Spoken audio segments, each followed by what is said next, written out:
Hello everybody, in today's video we're going to take a look at the Cyclone Boys 4x4. This one came out, I'm not sure how long ago. I believe I've seen the Cyclone Boys for quite a while.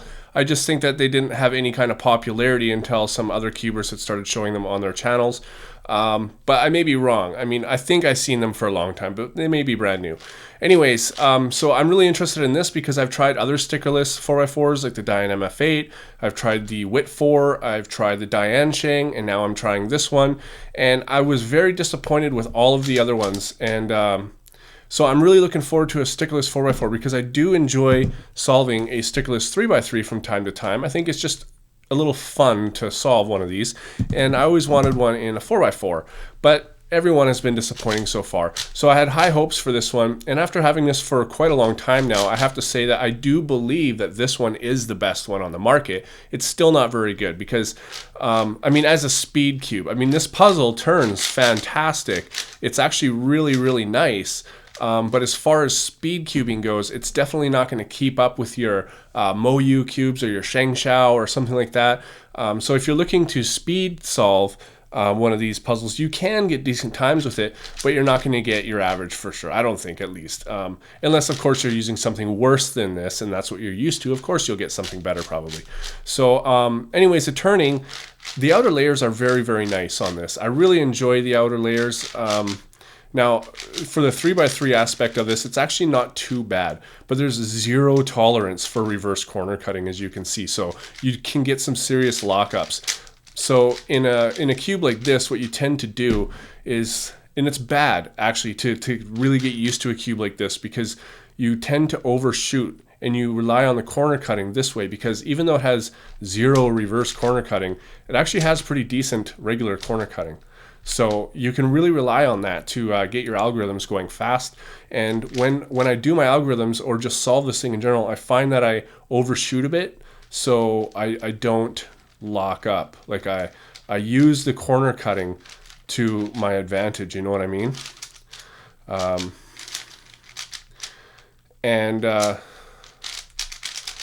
Just get this back. But the middle layers are a bit crunchy. And the reason I had really high hopes for this is because it does use the Shangshao mechanism. I mean, we can see inside there, I'll actually show it at the end, that it does have that internal thing, just like the V-Cube 4, the Shangshao, the Moyu, all of these new cubes that are coming out, X-Cube 4, I mean, we've seen it for quite a long time now. I figured because it used that, it would be really, really good, and it's definitely not too bad. It's just not the best on the market, I don't think. For a 4x4 in general. I mean, I do believe it's definitely, in my opinion, the best stickerless 4x4. But if you're looking to speed solve this thing, you're not going to get very good times. But if you're not a speed cuber and you're just a regular puzzle solver and you really like the look of stickerless cubes, I highly, highly suggest this one. It is very, very good. Now, I do get pops once in a while, but I've got it tensioned fairly tight. And I find that if I tension it any looser, then it doesn't just pop, it actually explodes. And the pieces are kind of difficult to put back in. They're shaped differently than any other 4x4 I've seen. The mechanism is the same, but they've altered the pieces a little bit. The stock of the corners is really big, but you'll see that in a bit. Anyways, I'm going to go through a solve of this so you can see how it locks up. But you can see even during scrambling, it moves fairly well. And I did take this thing apart and lube it. What I don't like is these really crunchy metal layers. You can hear that even. Compared to an outside, it's really loud. All right, let's see what we got here. So I'm not, see, already a little bit of a lockup there. I was going to say I'm not going to try to go as fast as I can, but that would kind of defeat the purpose of showing the abilities of the puzzle, I would think.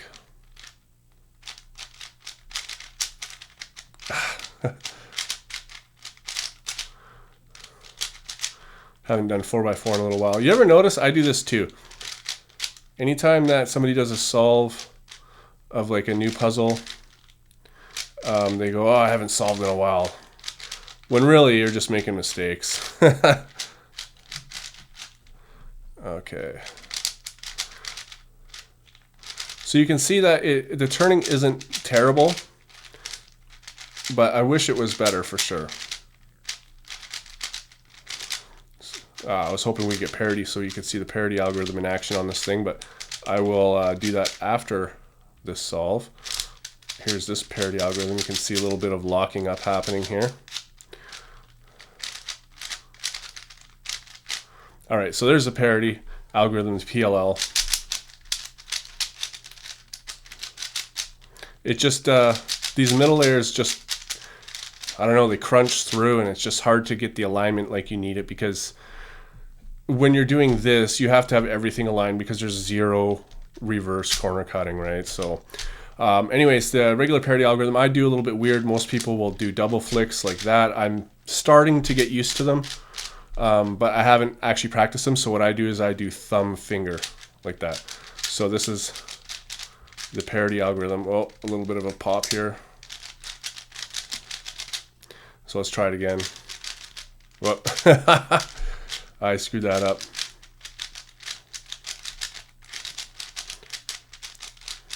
So I'm too scared to go very fast with that algorithm, because on that algorithm is where I pop a lot. So anyways, guys, I'm going to show you the pieces now, so you can really see how big that corner is.